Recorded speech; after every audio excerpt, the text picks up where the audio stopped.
Du fühlst dich frei, wenn die Zukunft zur Gegenwart wird, hast du's getan, das Warten. Was wird Licht und Plan, dann verschwindet die Zeit, darauf du in ihr. Wolken schlagen solche, du bist nicht mehr bei dir. Die Zeit kehrt zurück und nimmt sich mehr von sich. In ihr bist du schneller, denn mehr bewegt dich. Der Moment ist die Tat, die du tust. Augenblick, denn dein Auge erblickt, was du tust und erschrickt vor dem Ding, das du kennst, weil es immer da war. Die Musik ist aus und ist immer noch da.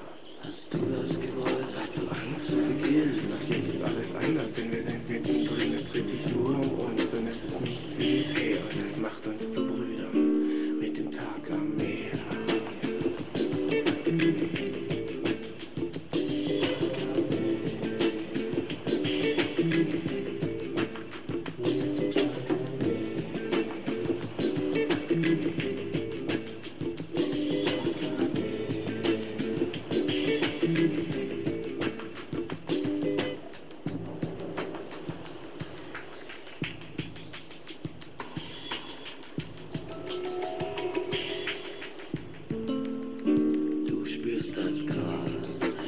Bewegt sich was, es macht dir Spaß. Nein, es ist nicht nur das, denn nach dem Öffnen aller Türen steht am Ende der Trick des Endes, der Suche durch das Finden im Augenblick. Du atmest ein, du atmest aus.